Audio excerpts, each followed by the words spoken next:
할렐루야. 오늘도 하나님이 예비하신 은혜가 있는 줄을 믿습니다. 오늘 저는 하나님이 원하시는 교회 5번째 시간을 가지고자 합니다. 소아시아 7교회에 주님이 보낸 편지가 요한계시록입니다. 근데 7교회에 주님이 편지를 보낼 때에 어떤 교회는 칭찬만 들은 교회도 있고, 어떤 교회는 칭찬과 책망을 들은 교회가 있고, 어떤 교회는 책망만 들은 교회도 있거든요. 그런데 오늘 우리가 함께 확인한 4대 교회는 어떤 교회인 것 같아요? 책망만 들은 교회입니다. 책망만 들은 교회. 그것도 정말 어떤 면에서 우리가 어떤 책망이든지 주님께 들을 수는 있는데, 오늘 4대 교회가 들은 책망은 우리가 들으면 안 되는 책망이에요. 너무나도 치명적인 책망이다, 이렇게 얘기할 수 있어요. 자, 그러면 오늘 4대 교회 말씀하시는 분이 어떤 분인지 우리가 1절을 먼저 좀 보겠습니다. 우리 1절 다 같이 읽습니다. 시작. 4대 교회의 사자에게 편지하라. 하나님의 7 영과 7 별을 가지신 이가 이르시되, 내가 내 행위를 아노니 내가 살았다 하는 이름은 가졌으나 죽은 자로다. 아멘. 자, 여기 보니까 4대 교회에 말씀하시는 주님을 어떻게 지금 표현하고 있죠? 하나님의 7 영과 7 별을 가지신 분, 이렇게 소개를 하고 있어요. 그러면 여기서 하나님의 7 영은 무엇을 말하는 거냐?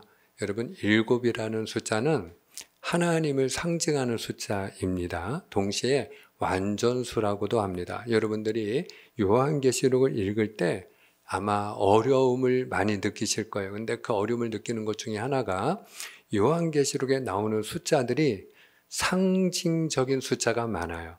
그러니까 그 숫자가 하나의 상징을 우리에게 보여주는데, 7 영이다 하는 것은 모든 영, 이런 뜻도 되고요. 완전한 영, 이런 뜻도 됩니다. 그래서 하나님의 7 영을 가지신 분, 이 말은 모든 영을 다스리는 분, 또는 완전한 영이신 하나님, 이렇게 우리가 이야기할 수 있어요. 바로 그분이 7 별을 가지고 계시네요. 그럼 7 별은 무엇이라고 했죠? 우리가 7 교회의 사자다 그랬어요. 그러니까 7 교회의 사자를 붙들고 계신 분이니까 7 교회, 모든 교회의 주인 되신 분. 제가 7이라는 숫자가 완전수다 하는 말씀도 드렸잖아요. 그러니까 오늘 소아시아 7 교회 주님이 편지를 보냈지만, 이 땅에는 모든 교회 주님이 보낸 편지가 요한계시록이다, 이렇게 말씀드릴 수 있어요. 그런 차원에서 오늘 4대 교회 말씀하는 분은 모든 영을 다스리시고 모든 교회를 다스리시는, 모든 교회의 주인 되신 주님께서 우리에게 말씀하는 줄 믿으시길 바랍니다. 자, 근데 그 주님께서 오늘 4대 교회를 책망하고 계시네요. 근데 무엇을 책망하고 계시나요? 오늘 말씀해 보니까 내가 내 행위를 아노니 내가 살았다는 이름은 가졌으나 실상은 너가 어떤 자다? 죽은 자로다. 죽은 자로다. 여러분, 오늘 이 책망을 통해 우리가 하나님이 원하시는 교회는 어떤 교회인지를 우리가 알 수 있나요? 하나님이 원하시는 교회는 죽어있는 교회, 살아있는 교회, 살아있는 교회. 여러분, 오늘 이 말씀을 통해, 이 책망을 통해 하나님이 정말로 우리에게 원하시는 교회는 살아있는 교회인 줄로 믿으시기를 축원합니다. 그래서 저는 오늘 이 말씀을 통해 저와 여러분의 믿음이 살아있는 믿음이 되고, 우리 형통한 교회가 살아있는 교회가 될 수 있기를 축원합니다. 사랑하는 여러분, 사실 교회는요, 우리들 자신이거든요. 고린도전서 1장 2절에 보면은 교회가 뭐냐? 하나님의 교회는 곧 성도들의 모임이에요. 주의 이름을 부르는 성도들의 모임입니다. 그렇다면 누가 교회냐? 주의 이름을 부르는, 오늘 우리가 함께 모여서 주의 이름을 부르지 않았습니까? 주의 이름을 부르는 바로 성도, 저와 여러분이 바로 하나님의 교회이고요. 우리가 바로 형통한 교회입니다. 자, 그러면 우리 형통한 교회가 살아있는 교회가 되려면 우리의 믿음이 어떤 믿음이 되어야 될까요? 죽어있는 믿음, 살아있는 믿음. 살아있는 믿음이 되어야 할 줄을 믿습니다. 자, 그러면 살아있는 믿음인지 죽어있는 믿음인지를 무엇을 보고 알 수 있을까? 그 기준이 무엇일까요? 오늘 힌트가 있어요. 오늘 주님께서 책망을 하면서 네가 살았다는 이름은 가졌는데 실상 내가 가만히 보니까 넌 죽은 자다. 이렇게 말씀하거든요. 근데 주님이 무엇을 보고 아셨어요? 예, 여기 보니까 내가 내 행위를 아노니. 행위를 보고 죽어있는 믿음인지 살아있는 믿음인지 알 수 있다라는 거예요. 그런 의미에서 여러분 살아있는 믿음은 어떤 믿음이냐? 행함이 있는 믿음이에요. 한번 따라합니다. 행함이 있는 믿음. 그래서 죽어있는 믿음을 성경은 이렇게 우리에게 말씀하고 계셔요. 야고보서 2장 26절입니다. 야고보서 2장 26절. 다 같이 시작. 영혼 없는 몸이 죽은 것 같이 행함이 없는 믿음은 죽은 것이니라. 아멘. 사람이 죽으면 뭐라고 이야기하죠? 하나님을 알지 못하고 그리고 믿음이 없는 불신자들도 돌아가셨습니다. 이렇게 얘기를 하거든요. 그러면 몸은 여기 있는데 무엇이 돌아가셨다는 거예요? 영혼이 돌아갔다는 거죠. 그러니까 영혼이 없는 몸, 그 영혼이 없는 몸은 죽은 몸이죠. 마찬가지로 여러분 우리가 주 예수를 믿을 때 믿음이 우리 안에 있다 이렇게 이야기를 하는데 우리가 예수님을 믿는 믿음도 내 안에 믿음이 있는 것 같은데 그 믿음이 죽어있는 믿음이냐 살아있는 믿음이냐는 무엇을 보고 알 수 있다? 그 믿음의 영혼이 무엇과 같다? 행함이다. 이렇게 얘기를 하는 거예요. 행함이 따라오면 행함이 열매로 맺으면 행함이 있으면 그 믿음은 살아있는 믿음이고 그 행함이 없으면 그 믿음은 죽어있는 믿음이라는 거예요. 그래서 주님이 누구든지 나더러 주여 주여 하는 자마다 다 천국에 들어갈 것이 아니 하늘에 계신 내 아버지의 뜻대로 행하는 자라야 들어가리라. 무슨 얘기냐? 여러분 우리가 구원을 받는 건 오직 믿음으로 구원받아요. 할렐루야. 근데 그 믿음은 어떤 믿음이냐? 살아있는 믿음이어야 하는 것이거든요. 죽어있는 믿음으로 구원을 받을 수는 없는 것이거든요. 근데 그 살아있는 믿음으로 우리가 구원을 받는데 살아있는 믿음이 어떤 믿음이에요? 행함이 있는 믿음이다. 이렇게 말씀드릴 수 있는 거죠. 자, 그러면 하나님이 우리에게 행하라고 말씀하는 걸 우리가 계명 이렇게 얘기를 해요. 하나님이 우리에게 하라 하지 말라 우리에게 어떤 행함을 요구하는 계명들이 많이 있거든요. 근데 그 많은 계명들 가운데서도 하나님이 반드시 우리에게 이것만큼 기본적으로 지켜야 돼. 그리고 10가지를 말씀하셨는데 그걸 우리가 뭐라고 부르죠? 10계명 이렇게 불러요. 자, 그러면 여러분 그 10계명을 우리가 잠깐 생각해 보자고요. 자, 10계명을 생각합니다. 제1계명이 무엇입니까? 너는 나 외에 다른 신을 내게 두지 말지니라. 또 위로 하늘에 있는 것이나 땅에 있는 것이나 땅 아래 물속에 있는 아무 형상이든지 만들지 말며 그것들에게 절하지 말지니라. 또 내 하나님 여호와의 이름을 망령되이 일컫지 말지니라. 그리고 네 번째로 안식일을 기억하여 거룩하게 지킬지어다. 내 부모를 공경하라. 살인하지 말라. 간음하지 말라. 도둑질하지 말라. 거짓 증거하지 말라. 내 이웃에 대하여 내 이웃의 소유를 탐내지 말라. 이렇게 말씀하고 계셔요. 자, 그런데 오늘이 무슨 주일이죠? 어버이 주일이거든요. 우리가 오늘은 우리 한국교회가 어버이 주일로 지키는 날이에요. 그러면 어버이 주일에 하나님이 우리에게 주신 계명은 어떤 계명일까요? 이 10가지 계명 가운데 오늘 어버이 주일에 하나님이 우리에게 말씀을 주신다면 어떤 계명을 말씀하실까요? 예. 따라합니다. 내 부모를 공경하라. 내 부모를 공경하라. 아멘입니까? 예, 오늘 하나님이 어버이 주일을 맞이해서 우리에게 행하라고 하는 것이 무엇이라고요? 부모를 공경하라. 사랑하는 여러분, 어떤 분들은 그런 얘기를 해요. 어떻게 내가 하나님의 말씀을 다 지키냐? 여러분, 우리가 그렇게 말씀하는 분들을 보면 하나님의 말씀을 한 가지라도 지키려고 하는 분이 아님을 알 수 있어요. 사실 오늘 우리에게 필요한 믿음의 자세는 뭐냐? 내가 지킬 수 있는 것부터, 그리고 반드시 내가 지켜야 되는 것부터 먼저 지키면 될 줄 믿습니다.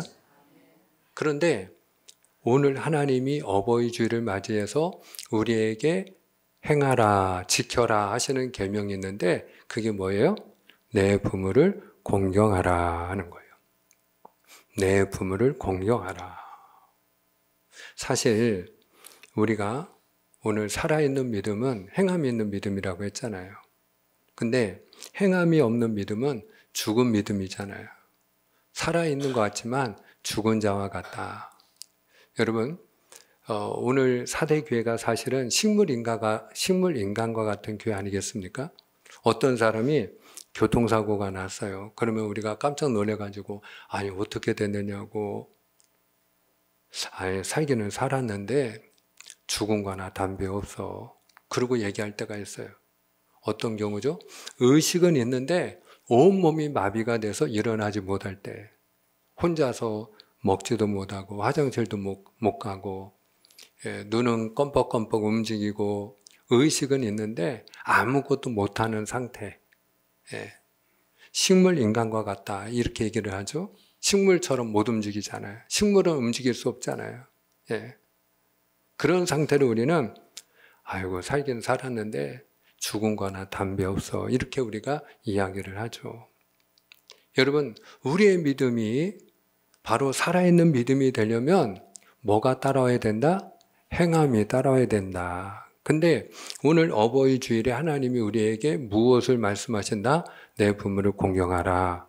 이렇게 말씀하신다 이 말이에요. 이 계명을 우리가 마땅히 지키고 행해야 될 줄로 믿으시면 아멘입니다. 자, 그러면 제가 질문을 드릴게요. 여러분, 우리가 부모를 공경해야 되는데요.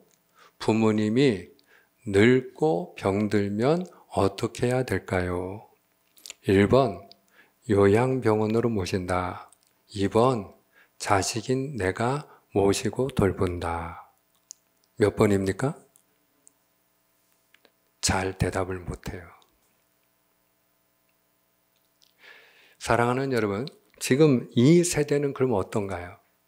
요즘에 지금 이 세대는 부모가 늙고 병들면 어떻게 하죠? 자, 물론 우리가 불가피한 경우가 있어요. 무조건 안 된다, 그건 아니에요. 부모님을 요양병원에 모실 수밖에 없는 예외가 분명히 있습니다. 그러나 우리가 이 시간에는 일반적인 걸 이야기하자고요. 요즘의 세대에는 부모가 늙고 병들면 그럼 요양병원으로 모시는 걸 당연하게 생각을 하지 않습니까? 자, 그런데 성경은 우리에게 뭐라고 말씀하느냐? 너희는 이 세대를 본받지 말라. 그렇게 말씀을 하셔요. 하나님의 선하시고 기뻐하시고 온전하신 뜻이 무엇인지 분별하라. 이렇게 말씀을 하셔요. 세대가 아무리 변한다 할지라도 우리가 적어도 부모를 공경한다면 그 자녀가 부모님을 돌보는 자녀가 되어야 한다는 것이요. 그래서 제가 오늘 우리 청년들하고 청년부 예배를 드리면서 그 시간에 그런 얘기를 했어요. 제가 똑같은 질문을 하고, 그리고 부모님을 모실 때 목사님 생각은 그렇다. 한 지붕 아래서 한 집에서 모시는 것도 좋겠지만, 그러나 더 좋기는 사실은 부모님을 내가 살고 있는 집 가까운 곳에 그렇게 집을 얻어서 살게 하면서 자주 부모님을 들여다보고, 그렇게 부모님 모시고 같이 식사도 하고, 부모님 건강도 좀 챙기고, 얼굴도 보여드리고, 그렇게 하면 좋겠다. 그리고 제가 오늘 청년부 예배에 참여한 자녀들에게는 그런 권면을 좀 했어요. 제가 질문을 하나 더 하겠습니다. 여러분, 자녀가 장성해서 일정하고 안정된 수입이 있으면 부모님께 용돈을 드려야 될까요? 말아야 될까요? 예, 요거는 대답이 확실하시네요. 그래도. 네, 부모님께 용돈을 당연히 드려야 됩니다. 예, 부모님께 용돈을 드려야 돼요. 예, 제가 생각하는 기준이 있어요. 이건 저의 개인적인 거예요. 예, 열의 하나는 하나님 앞에, 그리고 열의 하나는 부모님께 드릴 수 있으면 좋겠다. 물론 여기서 제가 말씀드리는 부모님은 양가 부모님을 다 포함한 거예요. 그러면 양가 부모님 중에 한쪽 부모님이 돌아가시고 그리고 한쪽 부모님만 살아계시면 이제 반토막만 드려도 되겠죠? 저는 그렇게 생각하지 않아요. 네. 그냥 열의 하나는 적어도 우리가 1년을 기준으로 했을 때 열의 하나는 부모님께 부모님의 몫으로 드리면 좋겠다. 그런 마음이 제 안에 있습니다. 사랑하는 여러분, 오늘 우리 그리스도인들이 행하는 믿음이 될 때, 그 믿음이 살아있는 믿음이고 그 살아있는 믿음을 불신자들이 보면 오히려 전도의 문이 열릴 줄을 믿습니다. 구원받는 수가 더해지는 역사가 일어날 줄을 믿습니다. 왜? 다르거든요. 예수 믿는 사람들 보니까 다르더라. 교회 다니는 사람들 보니까 다르더라. 정말 부모님을 공경하더라. 그러니까 그 부모들이 모여서, 노인분들이 모여서 얘기할 때 자식이 교회 다녀? 그러면 아이고, 저 얼마나 좋으냐고. 그러면 부모님을 잘 섬기겠다고. 부모님을 잘 공경하겠다고. 그러면 효자, 효녀겠다고.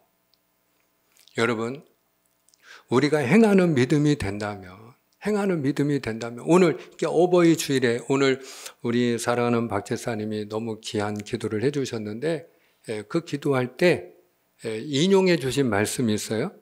제가 오늘 이 시간에 같이 또 확인하고 싶은 말씀인데, 오늘 이 5계명에 대해서 하나님이 주시는 그 약속의 말씀이 있거든요. 자, 에베소서 6장 2절 3절인데요. 우리 한번 같이 읽기 원합니다. 다 같이 시작. 내 아버지와 어머니를 공경하라. 이것은 약속이 있는 첫 계명이니 이로써 내가 잘되고 땅에서 장수하리라. 아멘. 자, 여기 보니까 내 아버지와 어머니를 공경하라. 부모를 공경하라. 이것이 무엇이다? 약속이 있는 첫 계명이다. 여러분, 왜 첫 계명이라고 했느냐? 우리가 알고 있는 첫 계명은 뭐죠? 제1계명이 뭐예요? 너는 나 외에 다른 신을 내게 두지 말지니라. 근데 왜 내 부모를 공경하라는 말씀, 이 계명을 첫 계명이라고 하는 거냐?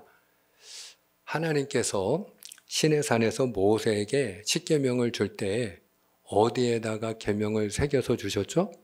돌판에 새겨 주셨거든요. 근데 돌판이 하나였을까요? 둘이었을까요? 2개였어요. 2개. 2개의 돌판에다가 하나님이 10가지 계명을 새겨 주셨거든요. 그런데 한쪽 계명에는 1계명에서 4계명까지 하나님을 향하여 지켜야 될 계명을 적어 놓으셨고요. 그리고 또 다른 두 번째 돌판에는 5계명에서 10번째 계명까지 우리가 사람과 사람 사이에서 이 땅에서 지켜야 될 계명을 새겨 놓으셨어요. 자, 그럼 5계명이 뭐예요? 내 부모를 공경하라. 그래서 그게 첫 계명이거든요. 예. 근데 첫 계명인데 거기에 뭐가 있어요? 약속이 있다. 약속. 부모를 공경할 때 하나님이 우리에게 약속을 주셨네요. 어떤 약속을 주셨어요? 너가 부모를 잘 공경하면 너가 잘 될 것이고 장수하리라. 할렐루야. 예. 하늘 아래 살아가는 모든 인생들에게 하나님이 주신 약속에 부모님을 공경하면 너 잘 될 거다. 그리고 장수할 거다. 그러면 하나님이 이와 같은 약속을 주시기까지 하신 이유가 무엇일까요? 그만큼 부모님을 공경하는 자녀가 되기를 하나님이 원하신다는 거예요. 그렇게 부모를 공경하는 자녀가 되는 걸 하나님이 기뻐하신다는 거죠. 그러니까 하나님이 너무나도 원하시고 기뻐하는 계명이니까 부모를 공경하면 하나님이 약속을 하시는 거예요. 아예 너가 너의 부모를 잘 공경하고 섬기면 내가 너 잘되게 해줄 거야. 너 장수하게 내가 너의 생명도 내가 보호해주고 지켜줄 거야. 그렇게 약속하고 계시는 거예요. 오늘 저와 여러분이 하나님 앞에 살아있는 믿음, 행함이 있는 믿음이 되기 위하여 특별히 우리가 많은 계명들이 있지만 오늘은 어버이 주일에 하나님이 주신 이 약속의 말씀과 계명, 부모님을 잘 공경하는 저와 여러분이 되기를 주님의 이름으로 축복합니다. 자, 오늘 말씀을 통해 우리가 한 가지를 더 기억해야 될 것이 있는데, 자, 그게 무엇인가 하면 이렇게 우리가 살아있는 믿음이 되어 우리의 믿음을 잘 지키고 이기는 자가 되면 그와 같이 믿음으로 이기는 자에게 하나님이 주신 약속이 있거든요. 자, 5절 말씀이에요. 오늘 본문 말씀, 요한계시록 3장 5절 다 같이 시작. 이기는 자는 이와 같이 흰옷을 입을 것이요 내가 그 이름을 생명책에서 결코 지우지 아니하고 그 이름을 내 아버지 앞과 그의 천사들 앞에서 시인하리라. 아멘. 자, 여기 보니까 믿음으로 이기는 자에게 그 믿음을 지키고 그 믿음이 죽지 않도록 그 믿음을 지켜서 살아있는 믿음을 가진 자에게는 두 가지 약속을 하고 계셔요. 첫 번째는 무엇입니까? 그에게 흰옷을 입게 하리라. 그래서 구원받은 하나님의 백성들은 그 나라에 가면 흰옷을 입고 우리의 전능하신 하나님, 사랑의 하나님을 입을 열어 찬양하게 될 줄로 믿으시길 바랍니다. 그리고 또 다른 약속을 주셨는데 그 이름을 생명책에서 지우지 아니하리라. 이렇게 말씀하셔요. 자, 근데 여기서 우리가 짚고 넘어가야 될 게 있어요. 그게 뭐냐? 여러분, 우리가 믿음으로 이기는 자는 생명책에서 그 이름이 지워지지 않는다는 것은 반대로 이야기해서 믿음을 잃어버리거나 믿음이 죽어버리면 생명책에서 이름이 지워진다 아니면 그대로 있다. 지워질 수 있다는 걸 우리에게 경고하고 있는 거죠. 사실 우리가 택함 받은 자는 버림받지 않는다라고 하는 믿음을 가지고 있거든요. 그런데 이게 틀린 말은 아닌데 여러분 정확한 것도 아니에요. 사실 하나님 앞에 우리가 택함을 받았을 때, 하나님께 우리가 택함을 받았을 때 성경을 보면 버림받은 사람도 있다 없다? 있어요. 여러분. 그래서 성도님들 가운데 종종 그래서 혼란스러워하는 분들이 계시거든요. 분명히 내가 주 예수를 믿고 내가 택함 받고 하나님의 자녀가 돼서 내 이름이 생명책에 기록되고 내가 이제 구원받았는데 그러면 하나님은 절대로 나를 버리지 않는다고 하는데 성경을 보면 택함 받았는데 버림받은 사람도 있어요. 그럼 이걸 어떻게 이해해야 되느냐. 그리고 막 충돌이 일어나고 갈등하고 그것 때문에 이 정리가 안 되는 분들이 계시거든요. 자, 이 시간에 짧은 시간이지만 정리가 되면 좋겠는데요. 여러분 먼저 택함 받은 자도 버림받을 수 있다. 이거를 오늘 본문이 우리에게 가르치고 있는 거예요. 그러면 구약에서 한 사람, 신약에서 한 사람 제가 대표적으로 인물들을 한 명씩 제가 예를 들고 싶은데 구약에서 대표적인 인물이 누구냐? 사울 왕입니다. 사울 왕. 이스라엘의 첫 번째 왕이었던 사울 왕. 자, 그 사울이 집에서 암나귀들을 잊어버린 거예요. 그러니까 이제 아버지가 그 아들 사울에게 너 암나귀를 좀 찾아봐야겠다. 길을 떠납니다. 근데 암나귀를 찾을 수가 없는 거예요. 그렇죠? 이 네 발 달린 짐승이 어디로 갔는지, 어디 있는지를 어떻게 알 거예요? 그러니까 이 사울이 청년의 때인데 이 사울이 누구를 찾아가느냐? 사무엘 선지자를 찾아가요. 근데 사무엘 선지자를 찾아가는데 하나님이 사무엘 선지자에게 그 사울이 올 것을 미리 말씀하시고 그가 이스라엘의 머리가 되고 이스라엘의 지도자가 되리라. 그리고 미리 가르쳐 주십니다. 그래서 기름병을 준비하고 그의 머리에 기름을 부어 그를 왕으로 세우게 하셔요. 그러면 지금 이 사울을 왕이 되게 하시고 그를 택하신 분이 누구입니까? 그분이 하나님이죠. 자, 그런데 그 사울이 분명히 하나님의 택함을 받고 이스라엘의 초대 왕이 되었습니다마는 그가 버림받아야 안 받아요? 버림받잖아요. 왜 버림받았어요? 그가 마음이 사고하고 교만해져서 하나님의 말씀을 믿지 않고 하나님의 말씀을 듣지 않았기 때문이에요. 그리고 불순종했을 때 하나님은 그를 버리셔요. 예. 제가 그가 불순종했던 이야기들을 이 시간에 다 할 수는 없어요. 그러나 분명한 것은 하나님이 그 사울을 택하셔서 왕으로 삼으셨던 하나님이 그를 다시 버리기도 하십니다. 사무엘 선지자가 이런 얘기를 해요. 왕이 하나님의 말씀을 버렸으므로 하나님께서도 왕을 버려 왕이 되지 못하게 하셨나이다. 누가 버렸기 때문에? 당신이 하나님을 버렸기 때문에. 당신이 하나님을 버렸기 때문에 하나님이 당신을 버리셨습니다. 이렇게 얘기를 해요.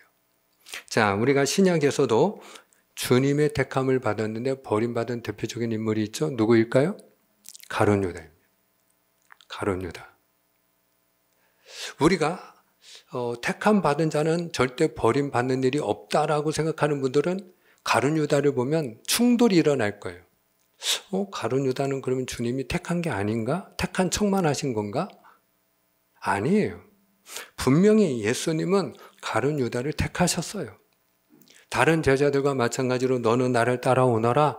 내가 너로 사람을 낚는 어부가 되게 하리라. 그래서 제자로 삼으셨어요. 자, 그런데 그가 왜 버림받았죠? 여러분, 여러 가지 이유를 댈 수 있어요. 너희 가운데 한 사람이 나를 팔리라 분명히 주님이 경고하셨음에도 불구하고 회개할 기회를 놓쳤기 때문에 그가 버림받은 것도 맞고요. 그가 돈을 사랑한 나머지 오히려 주님을 믿는 그 믿음을 저버림으로 인하여 오히려 그가 버림받았다 하는 말도 맞고요. 우리가 여러 가지 이야기를 할 수 있어요. 근데 한 가지 분명한 사실, 오늘 우리가 한 가지 분명하게 짚고 넘어가야 될 사실, 확인해야 될 건 뭐냐? 그가 예수님께 택함 받고 제자가 되었음에도 불구하고 그가 돈을 사랑하여 믿음을 버렸을 때 그도 버림받았다 하는 거예요. 그러므로 사랑하는 여러분, 오늘 우리가 알아야 될 게 있어요. 자, 우리가 주 예수를 믿으면 영접하는 자, 곧 그 이름을 믿는 자마다 하나님의 자녀가 되는 권세를 받은 줄로 믿으시면 아멘입니다. 그래서 우리는 하나님의 자녀고 하나님 우리 아버지인 줄로 믿으시면 아멘입니다. 이게 믿음이죠. 이 믿음을 잃지 않게 되기를 주님의 이름으로 축원합니다. 근데 우리가 하나님의 자녀이지만 여러분 양자라는 사실을 기억하셔야 됩니다. 양자. 자, 로마서 8장 15절만 읽고 맺고자 합니다. 로마서 8장 15절. 너희는 시작. 너희는 다시 무서워하는 종의 영을 받지 아니하고 양자의 영을 받았으므로 우리가 아빠 아버지라고 부르짖느니라. 아멘. 우리가 하나님을 아버지라고 부르게 된 이유가 뭐냐? 우리 안에 종의 영이 있는 게 아니고 바로 양자의 영이 있기 때문이다. 이렇게 말씀하는 거예요. 여러분, 내 안에 하나님의 영 성령님이 거하는 줄로 믿으시면 아멘입니다. 근데 내 안에 거하시는 그 하나님의 영을 오늘 성경은 뭐라고 표현하고 있어요? 양자의 영. 한마디로 우리는 양자라는 거예요. 양자. 하나님이 우리를 입양하셨다는 거예요. 세상 가운데서 나를 택하여 하나님이 하나님의 자녀로 삼으셨어요. 그걸 우리가 입양이라고 하는 거예요. 자, 그런데 내가 누군가를 입양해서 양자로 삼았는데 그 양자된 아들이 나를 아버지로 인정하지 않으면 그 관계는 지속될까요? 단절될까요? 여러분, 그 관계는 유지될 수 없어요. 그래서 하나님이 한번 택하시면 버림받지 않는다는 얘기는 하나님이 먼저 버리시는 일은 없다는 얘기예요. 할렐루야. 하나님은 우리를 결코 먼저 버리시지 않으세요. 그러나 우리가 하나님을 향한 우리의 믿음을 잊어버리고 그리고 우리가 그 믿음이 죽어버리면 그러면 그때는 생명책에서 그 이름이 지워질 수 있다라는 거예요. 이것이 오늘 우리에게 주시는 경고예요. 그러므로 오늘 여러분 하나님이 원하시는 믿음, 하나님이 원하시는 교회가 되기 위하여 우리가 어떤 믿음이 되어야 하느냐? 살아있는 믿음. 할렐루야. 살아있는 믿음이 되고 믿음으로 이기는 자가 되어 흰옷을 입고 그 이름이, 저와 여러분의 이름이, 생명책에 기록된 그 이름이 영원히 지워지지 않게 되기를 축복합니다. 축복합니다. 기도하겠습니다.